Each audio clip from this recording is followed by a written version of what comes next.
Sometimes pain really does turn into purpose. Sometimes the very thing you thought would break you becomes the place where God begins to rebuild you. Your darkest moments do not have to be the end of your story.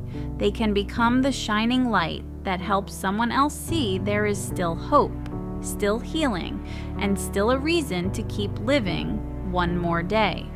On Unshaken Voices, we share stories of faith, resilience, recovery, and redemption.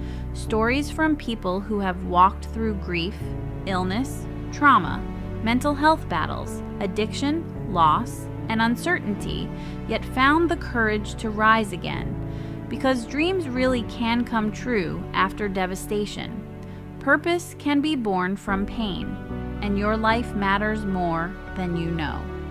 I'm Denise Pimentel, author of Unshaken, and this is Unshaken Voices, where broken stories become bridges of hope.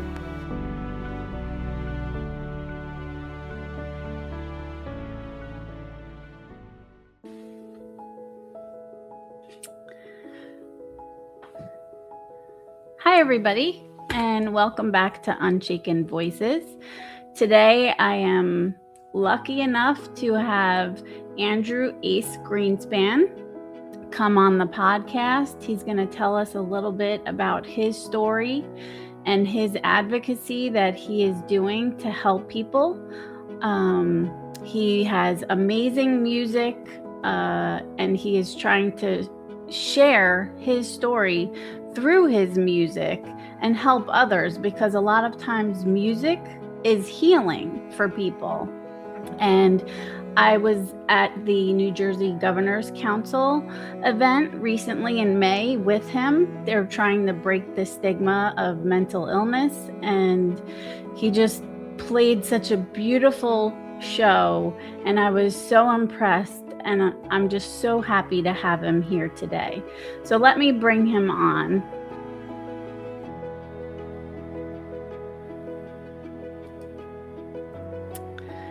Hi, Ace. How are you? Well, do you like when people call you Ace or Andrew? What is your preference? Either or works. Okay, cool. So, thank you so much for being here. Thank you. And, no problem. And before we dive into questions, can you just briefly introduce yourself and share a little bit about who Andrew Ace Greenspan is beyond your music? So, beyond my music. Yeah. Who are you? Who am I? Who I are you? am a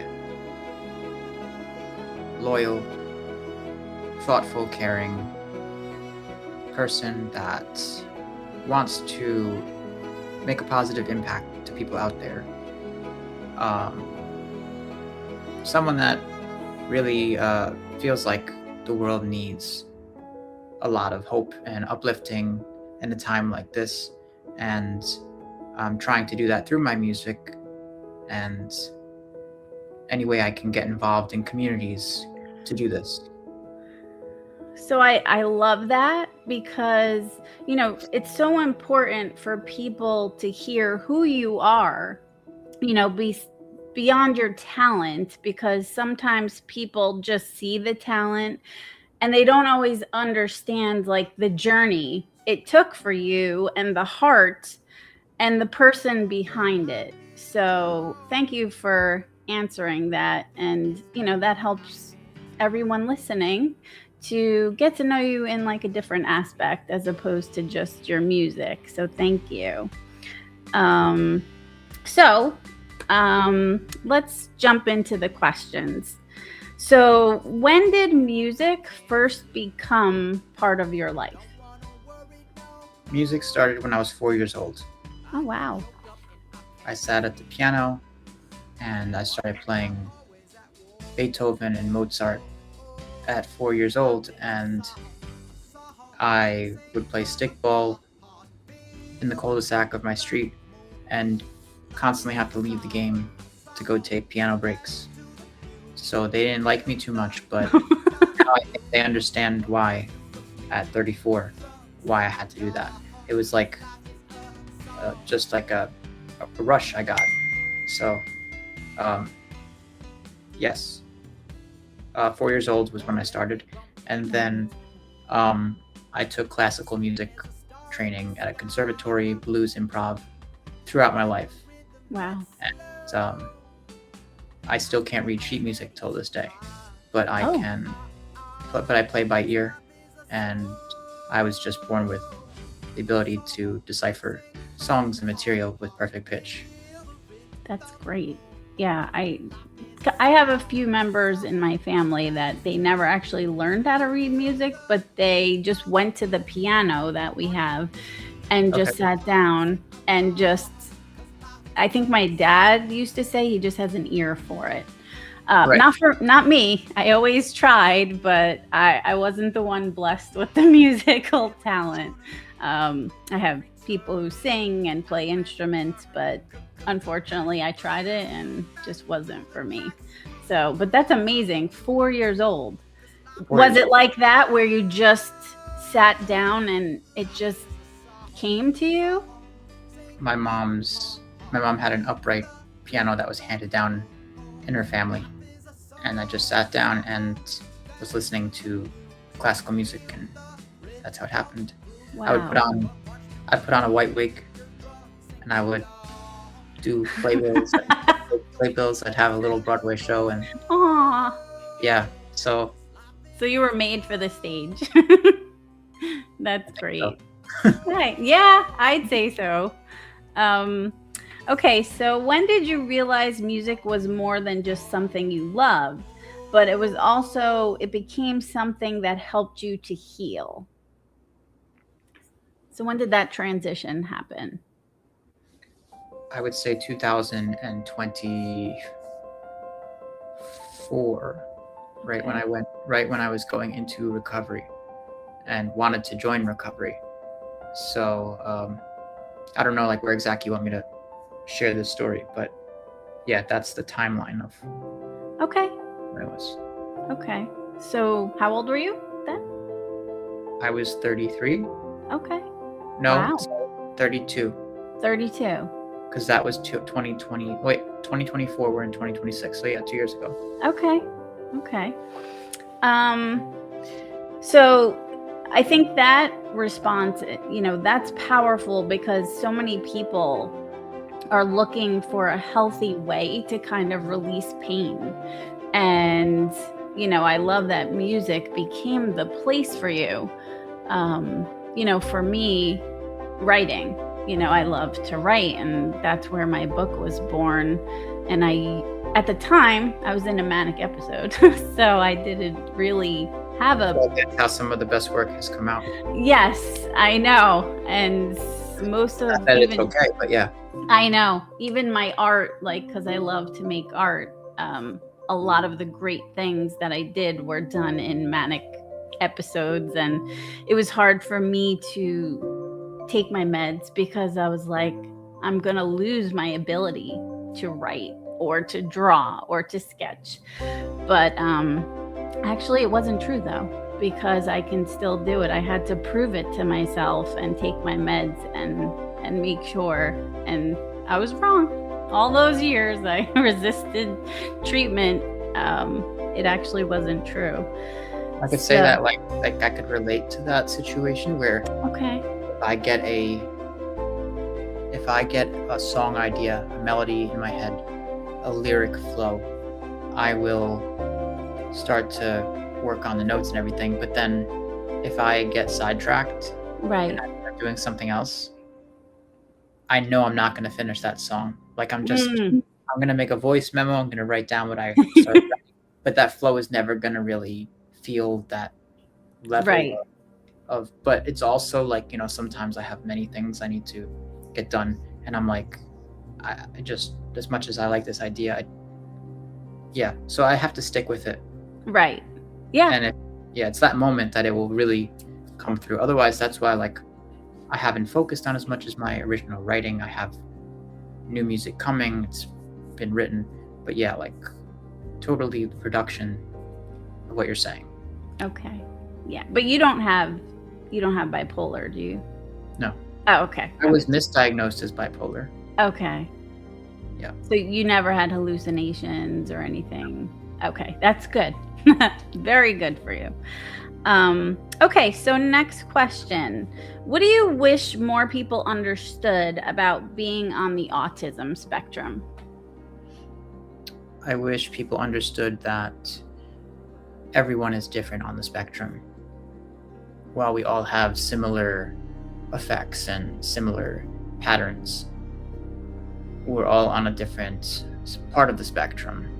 Some people look at autism and they're like, oh, you're not autistic. Like, if I introduce that in any way at an event or a school, I've heard other people that I've been with at open mics that have expressed frustration when someone comes up to them after saying that they are not autistic.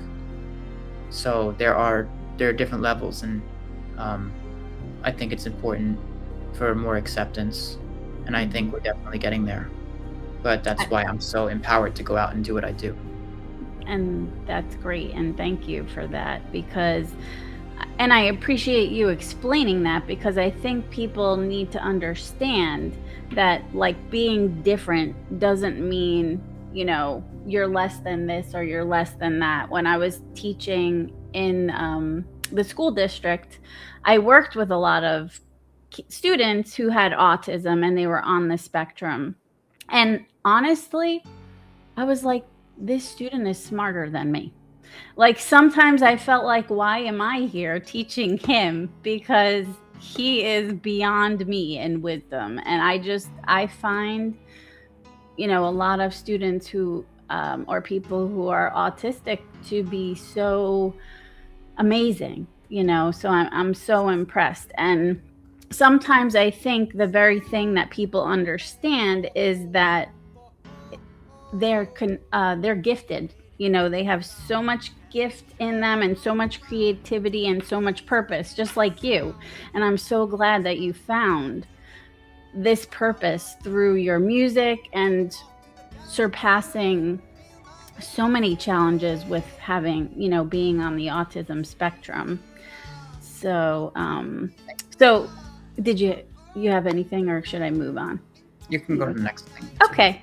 So have there been times when people misunderstand you, or maybe they underestimate you, or only see your struggle instead of the gift that you were blessed with? A lot. I can't say for sure that's what someone is implying, but I often feel that. Okay. In a music situation, I could be taken advantage of often, whether it's like a compensation, negotiation struggle. They look at me as one person versus a full band. I feel like it's very hairy situation where I can understand how bars and small places can't always have the budget for Right. for talent as they want to. That's one thing. But when you have like a set budget to pay one person or 4 people, I feel like it's a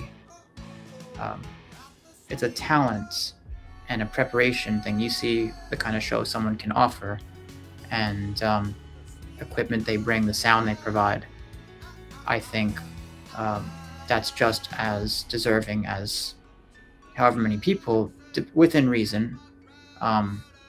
So yeah, I struggle with negotiating. I'm getting better at it. Okay.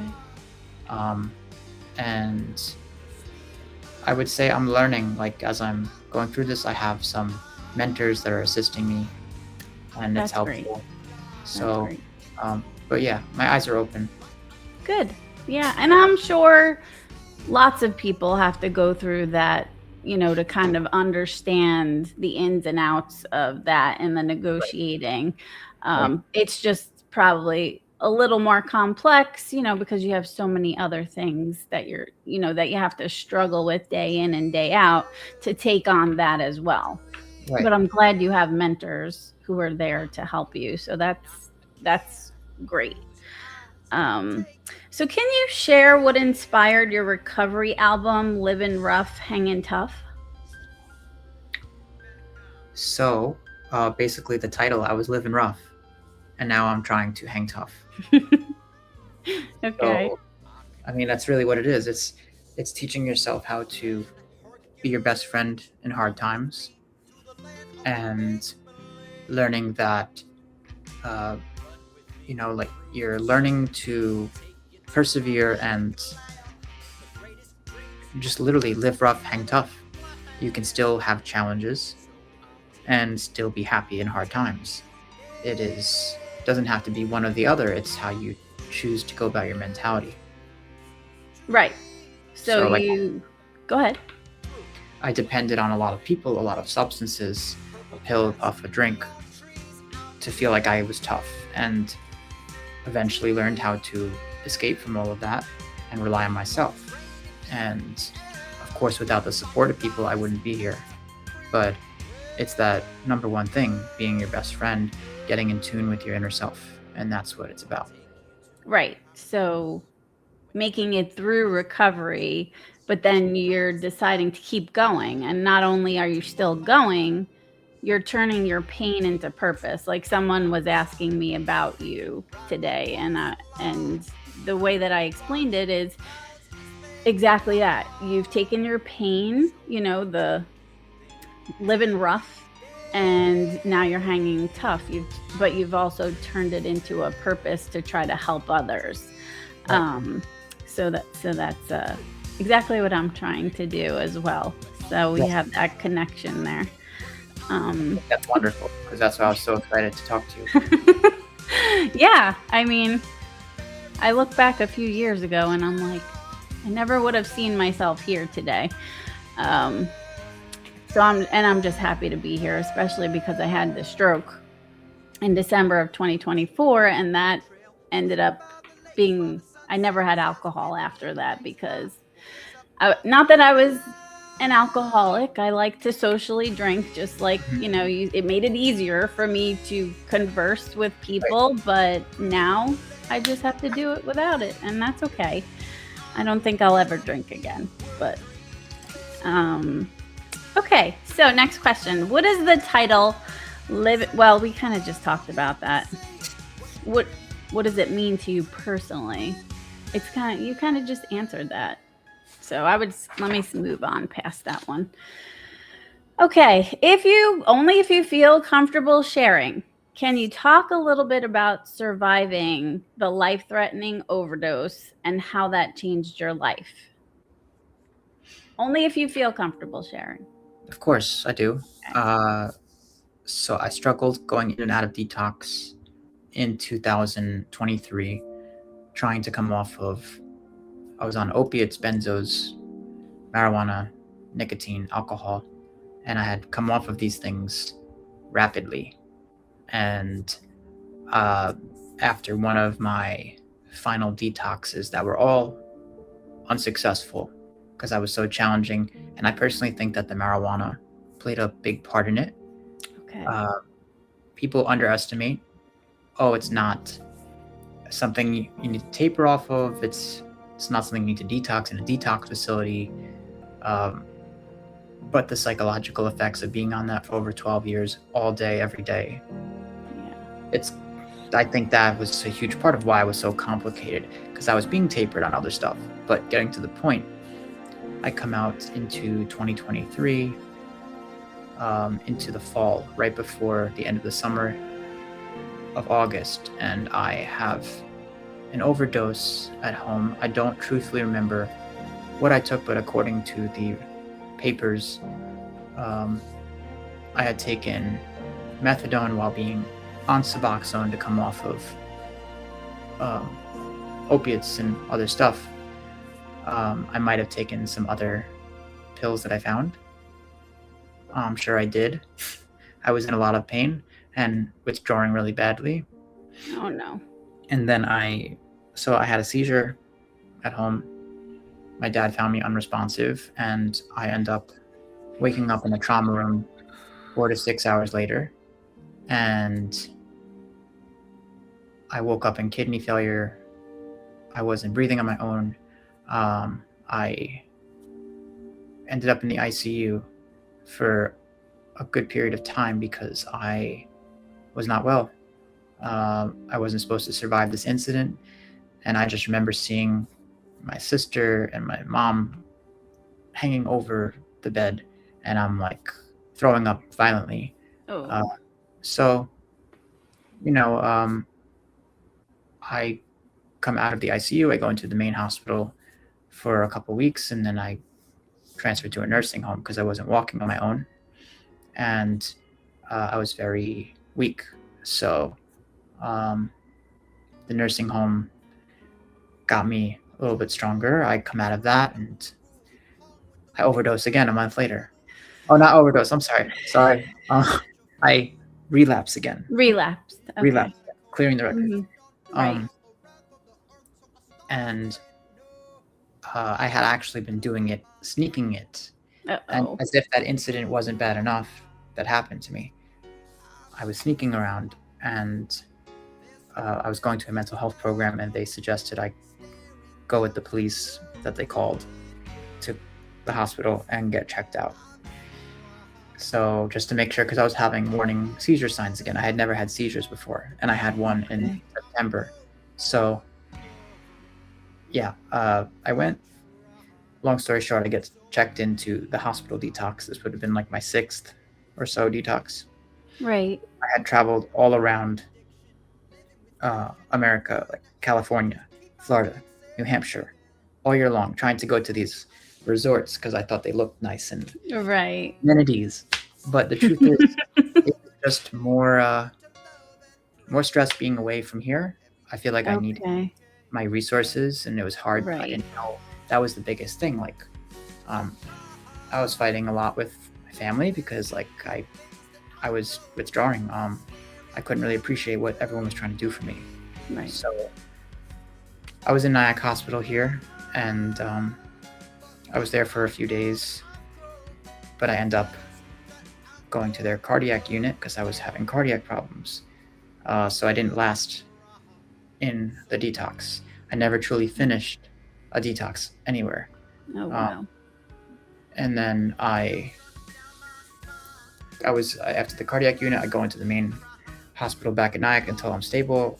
I come out of that, I transfer to a second nursing home into New Jersey, and this is into February, end of March 2024.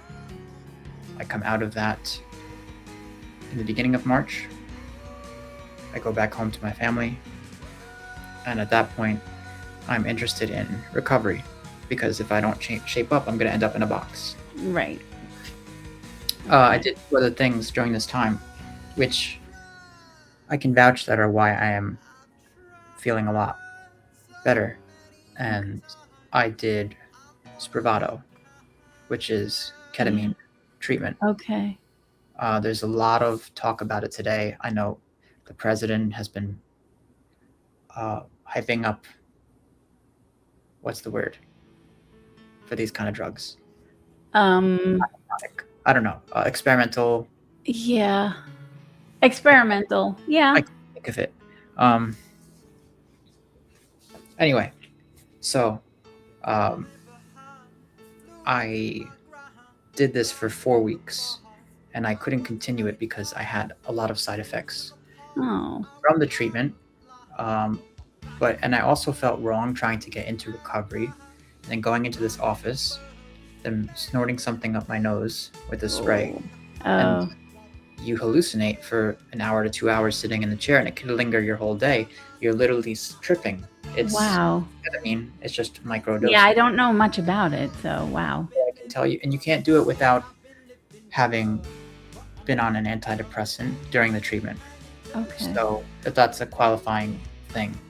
I wouldn't qualify for today because I'm not on any meds like that. So,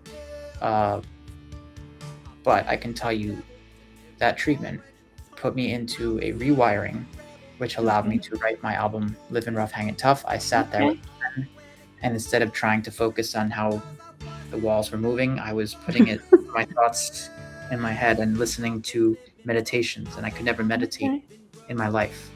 Wow. First time I could sit there, and I was like, my thoughts were coming out. And I wrote the 7-track album Living Rough Hanging Tough, and I spent 8 months in the studio after that treatment and recorded it. I did one more thing after the ketamine, and that was TMS. I never heard of that. Is brain stimulation. They put a magnet to your head with the... Oh, okay. Yes. I didn't know that was the name of it. Okay. So I did that till the end of December of 2024, but I had to stop it. I developed chronic migraines, I couldn't continue it. But it did take away what I couldn't finish with the ketamine, because I always felt like I needed something. I couldn't go on with life without something. Right. And eventually I learned how to do that, and part of that was the help of what the Spravato ketamine did, and also with what the TMS did. And TMS is known to help ADD, ADHD, addiction tendencies. So it's not for everyone. These treatments are like last resort. I had been on over a dozen pharmaceutical medications for over a decade long, so I had tried everything. My body has been through hell, but I'm grateful that I got some relief out of these things. I live with some consequences from them, but like my mom always says, there's no free lunch. Yeah. Unless there is a free lunch, but not with... Oh gosh. Well, thank you for trusting us with that part of your story. I'm sure it's like not super easy to talk about, but I do believe that somebody listening today or whenever they happen to stumble upon this video and podcast, that hearing about these moments that happened with you and almost losing your life, and that becoming a turning point for you, and how much your life matters. I think just hearing someone else's story can speak life into someone else's who maybe is feeling like they need to end theirs today. So I really appreciate you sharing that. And I think it's important to describe what exactly happened from the Narcan, because I was given Narcan in the trauma room after the seizure, and I was only given it because my brother-in-law was one of the head pharmacists, I believe, in Nyack Hospital. He knew I had just come in and asked the doctors, did Andrew receive Narcan? And they said no, and they gave me Narcan, and I woke up. That's why I woke up from the seizure vomiting like that. But it's not always a typical reaction. Sometimes Narcan saves their life, and it's not as big of they don't go into... Everyone is different. But I also say this because the ambulance, the police, the ER didn't give me Narcan. They knew my history. Didn't administer Narcan. I might have not woken up if it wasn't for my brother-in-law that says so. And that's why it was so delayed. But also, I think it's a very, very touchy subject, and I'm empowered to share because I feel like I survived for a reason, to help someone else that maybe doesn't know what Narcan is, maybe wants to get it. Yeah. So, I didn't know what Narcan was until the show, till the New Jersey Governor's Council, and I heard your story, and I was like, oh, what is Narcan? And I just looked it up. I always try to bring Narcan in my gig bag for shows. Mm-hmm. And some people will put drugs. I will put Narcan, and nice. So that's my priority. That's great. Yeah, when I was just at the Somerville Street Fair near me this weekend, and I was a vendor there, they were giving out free Narcan, and it made me think of you instantly. I was like, oh, that's where you are. I'm at Somerville is a couple towns over from me. It was close. Yeah. I've been reaching out to them, actually. I got a follow-up, when you write an email to someone and responded yet, so it says, do you want to follow up? Yeah. I got that today. Yeah, they're having another fair soon. I forget. To get involved with their farmers market, actually. Okay, nice. Yeah. Good. If you're listening. Yeah, they're nice town. Yes. Good. I hope they reach out to you and bring you in. Okay, so what has recovery looked like for you since your overdose? Not the perfect version, but the real version. Like, how have things been? Have you been perfect since then? Have you almost relapsed? What Recovery do you? wise, Yes, recovery wise. uh, you could say perfect, but I would also say like perfect as like I've had a streak of over 2 years sober since I decided to join recovery. Great. But I don't feel triggered ever. I could say truly. Right. Um, but there are times where like I don't get triggered, but I still can feel tempted. Mm-hmm. If I'm struggling with something, I might feel like, oh, I don't have much hope, like that, like that's temptation. But I don't feel triggered when I'm in a bar and I'm surrounded by people and I see how they're acting and how lost they look. It does not attract me. Right. So some people don't have an addiction and that's fine. They're enjoying themselves. But I don't really. I know if I drank or if I did something, it would just make me depressed. Majority. I would hate myself the next day. It would give me digestive problems and other things. So I just, why would I want to go back to that? I mean, Right. For me, like sometimes when there's family functions and there's like, or an open bar or something, and I'd be like, oh, I kind of miss that feeling. right. And, I don't smoke pot. In my younger days, I did.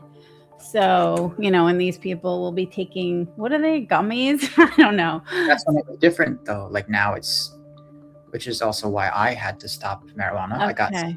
CHS. You know what Oh, CHS is? no. CHS is cannabis hyperemesis syndrome. Okay. It's something. It's like this phenomenon, Okay. unknown, where you like end up in the hospital a lot Oh, with wow. unknown answers of what is doing this. You get severe burning in your gut, and Wow. the only thing that helps is like a hot shower, and it doesn't really go away Oh, wow. for very long. Severe vomiting. I didn't That's vomit. from the gummies? It's from too much THC. It's like Okay. almost like an allergic reaction, as I Wow. would like to put it, of too much overload, and the high content that's put in today. So it's really popular. My recovery program is Marijuana Anonymous. I don't go to meetings as much anymore as I should.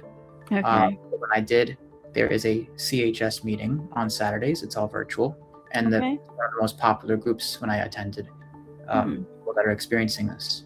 Okay. Yeah. So, like I was saying, I just kind of miss the feeling sometimes. But then I'm like, I'm just happy to be here because I almost died when I had my stroke. So I'd rather just be here and be happy and be present for my family than have a little feeling of a buzz, Right.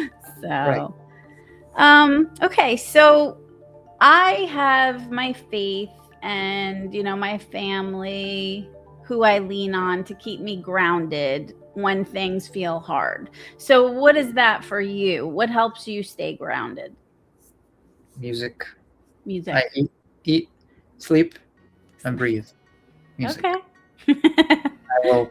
I'll spend over 8 hours a day sometimes at the piano. I will go to multiple different pianos, and it's a feel sensation thing for me. I feel like I talk to the piano. It talks to me, and people will say, you need a vacation with all the moves I'm doing. And I'm like, to be honest, my vacation is when I'm behind the piano, and the not vacation is when I'm setting up, booking, promoting content.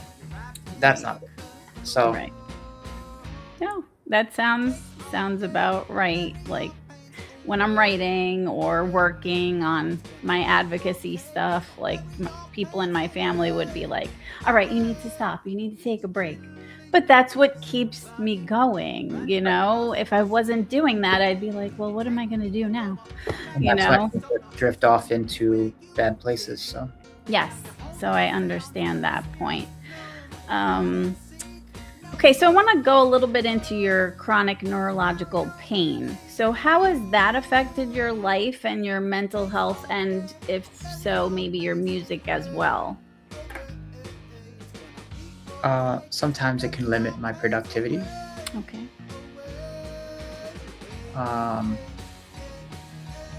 Sometimes it can make me stronger, like make me relate to symptoms I'm feeling and put it into art.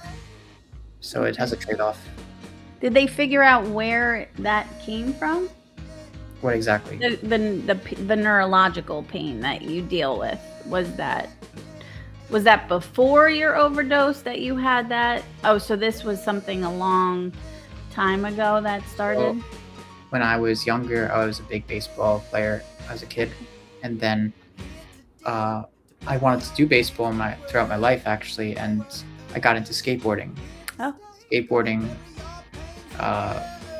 took me away from the baseball, and eventually developed 2 stress fractures in my lower back from skateboarding. But it wasn't like one bad fall; it was the accumulation of jumping off the board, not landing on my knees on the impact.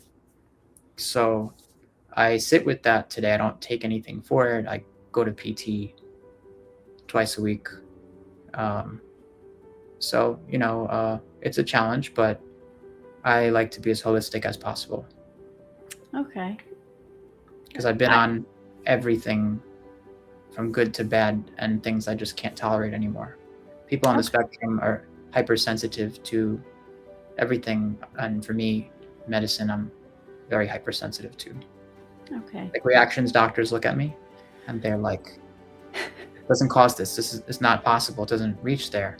But it is possible because I'm reacting. I wasn't like that before. And Right. here I am. So. Right. I have chronic migraines, but I take medicine I take Nurtec.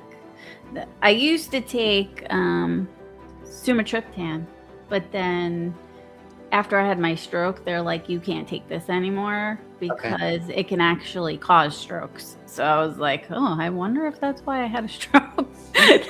Although they didn't say it was that. They don't know why I had a stroke. It was just something. It was a fluke. So now I just have to take a baby aspirin and hope it never happens again. So, all right. So let's see. Let's move on to the next question. Is there one performance, event, or moment that stands out to you in your mind that made you so emotional that you can think of?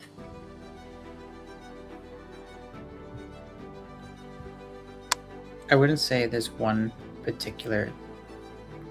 There's a few, and they're all recovery related. Okay. And it's often when I'm sharing my story like this versus covers in a bar.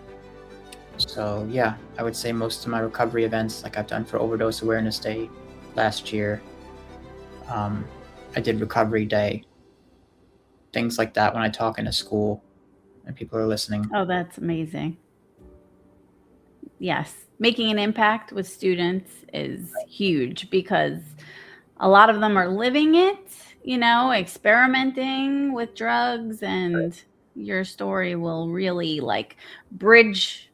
It's kind of like a bridge that will meet them on their journey and remember you and probably and hopefully not do drugs. I like to go to the younger crowd and then to go to the crowd that couldn't make it, which is nursing homes and care centers, because I was in those settings and I feel like it's such a reward because I'm making them happy. They don't often get someone to come in there with the energy levels that I bring.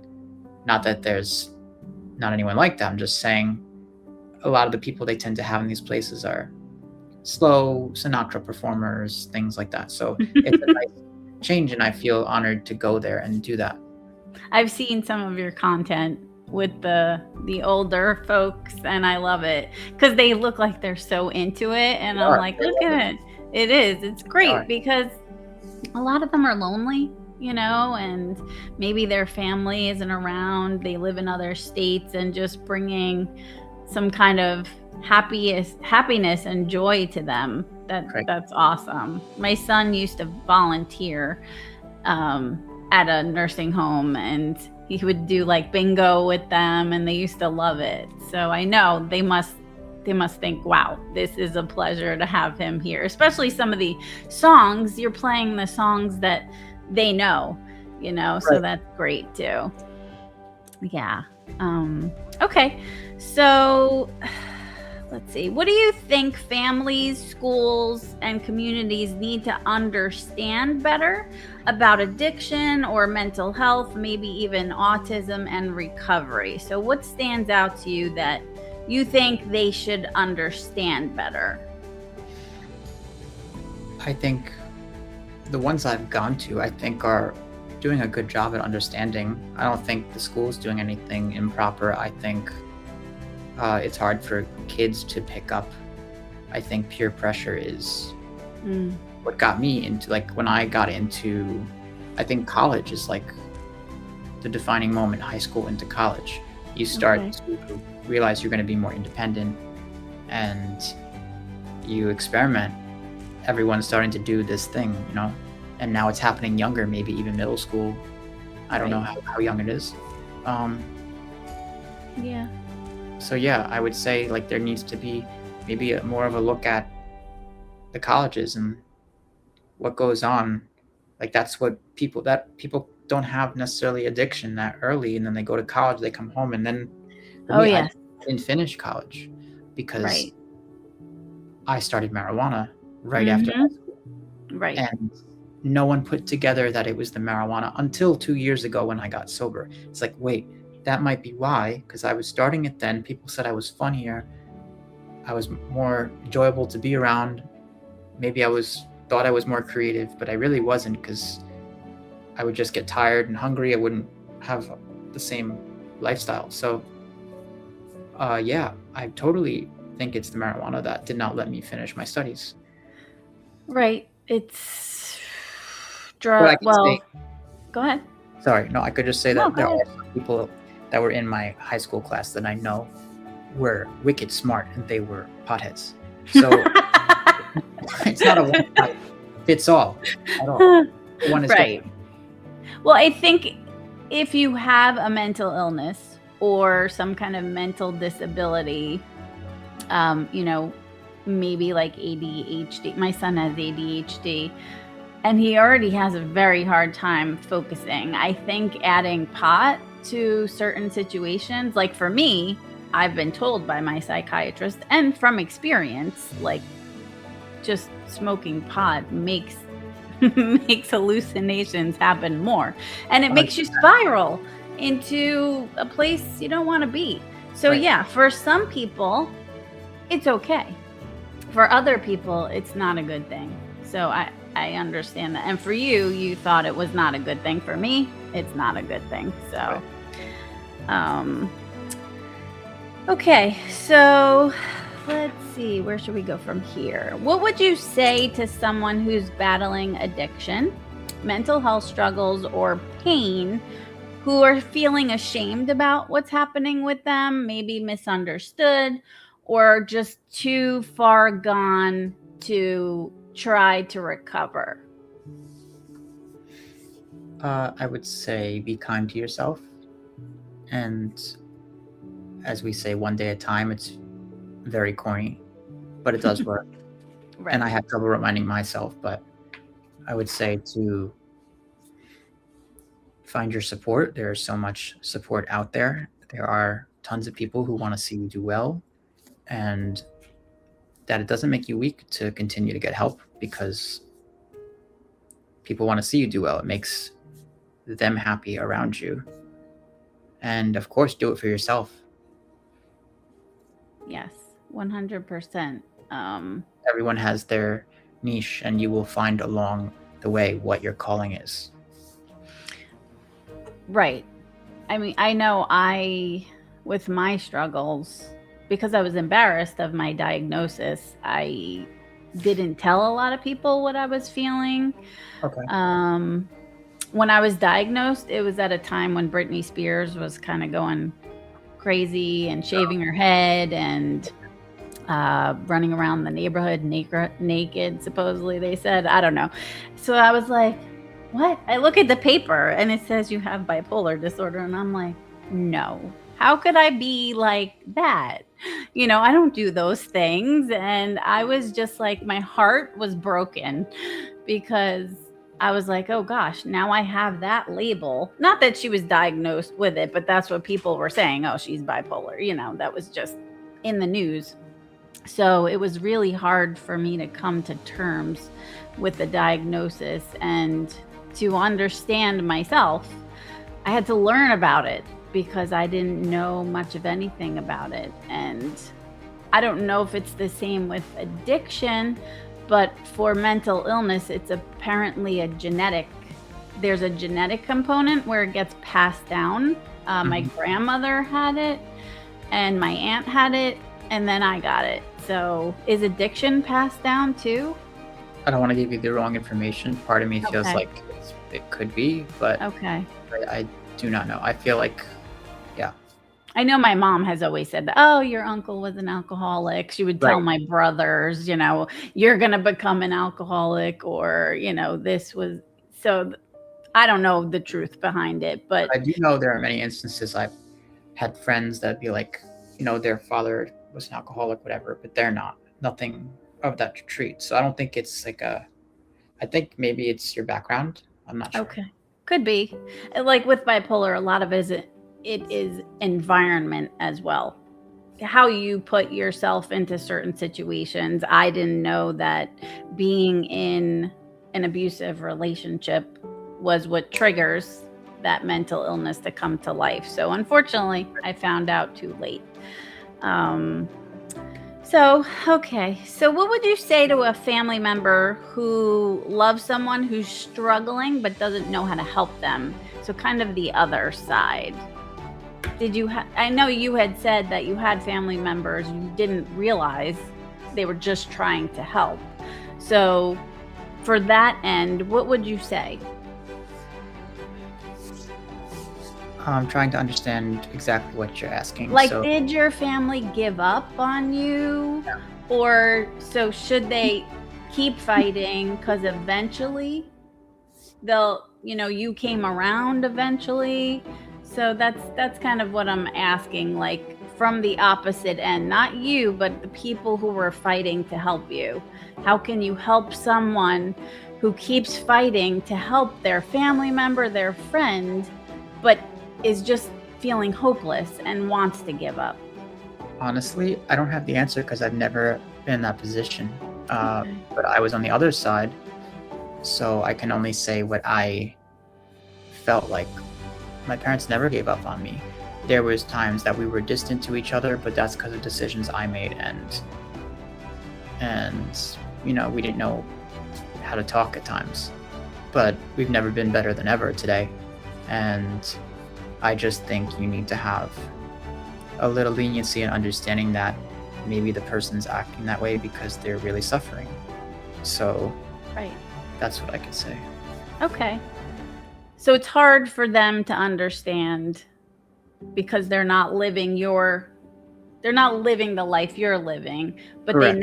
they never gave up, and I think my husband almost walked away from me because when you turn into somebody completely different when you're manic. And I went from being this like such kind person to there was like such accusations and criticism, and I was so mean that he literally walked out the door and was like, adios, I'm going.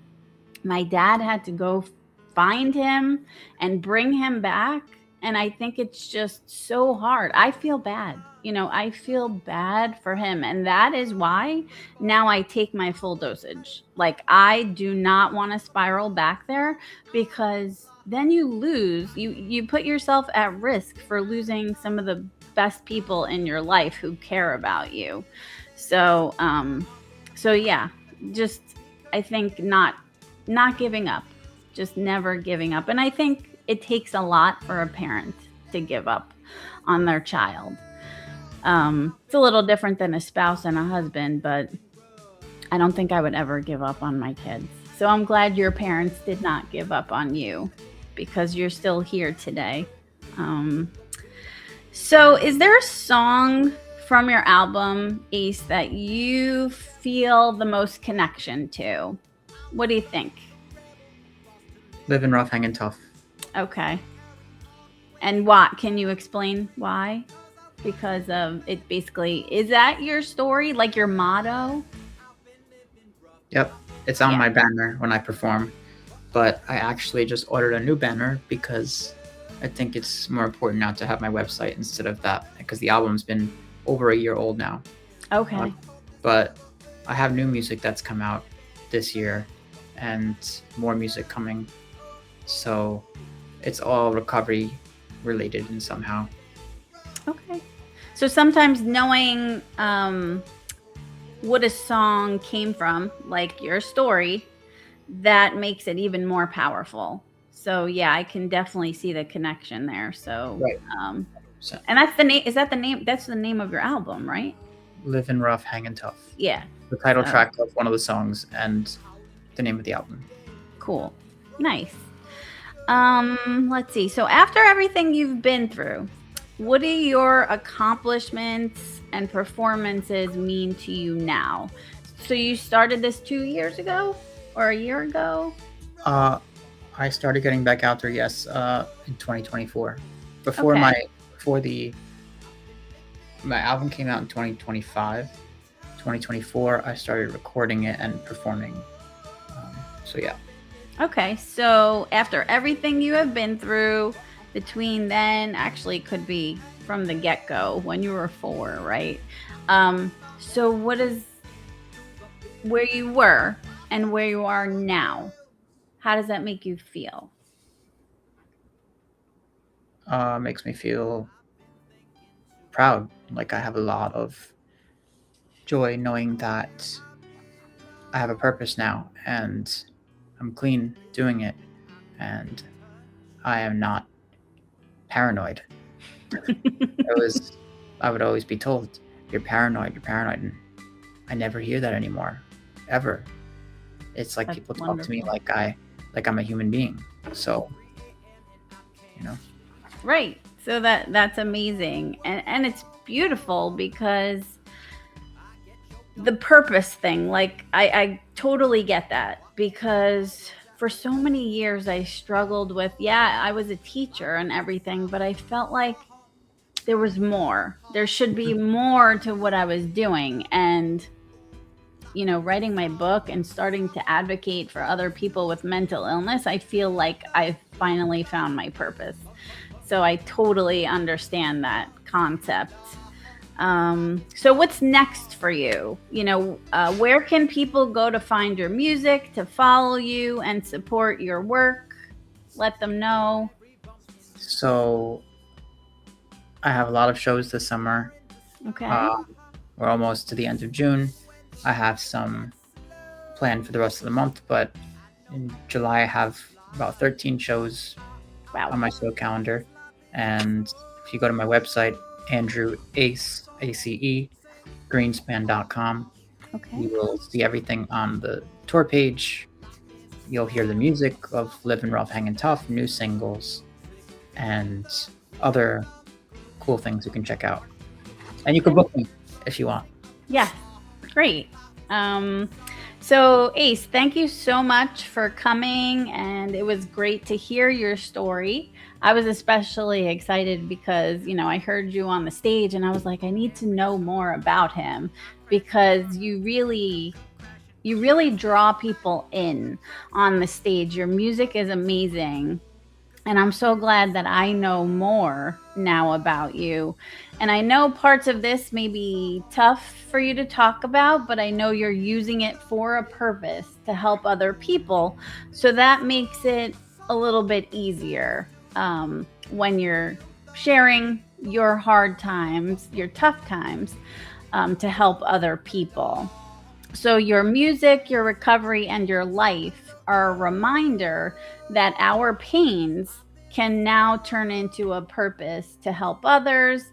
And that is such a deeply powerful thing, that your life and what you're doing to help other people is just amazing. And our lowest moments that we live through can actually be the transformative experience that brings our story to a different level. And I think you've lived that, and you're living it day after day through your shows. For everybody listening, thank you for joining us. I'll let Ace say anything else. If there's anything else you'd like to let someone know, maybe if someone else is recovering,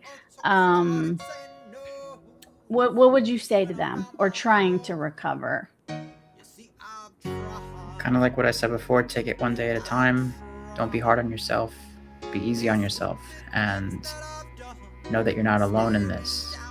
I don't like to say that it could be worse, and I would hear that a lot, and it would kind of make me frustrated. And I don't mean to be rude, but it can be worse, and you should be lucky that you're here and take advantage of the support that's out there before it gets too bad. And I feel like I'm very cut and dry. I'm blunt, and sometimes that gets me into trouble. But I'll say it because I'm glad it wasn't worse than I couldn't return to. So Okay. I gotta say, Right. So thanks, Ace, for coming today. And those of you who are listening, thank you for being here. Follow Ace on social media, listen to his music, support the work he's doing. Because again, remember, he's trying to turn his pain into purpose. And always remember that you are not alone. Your life matters, and your story is not over, because you need to be here another day. Someone needs you to be here. Thank you again for being willing to share your story, Ace. I really believe this episode is going to help someone else feel like they need to stay here another day. And I hope so. Yeah, I hope so too. And you're reminding them that their hardest season can be walked past into a new light, and it's not the end of their story. So thank you so much for being here, and I wish you all the best. I'm gonna have to try to find a time to come and see a show of yours, because I only got to see one song. So I'm looking forward to hearing some more. But thank you very much, and take care, and I wish you the best. Thank you. You too. You too. Bye-bye. Bye.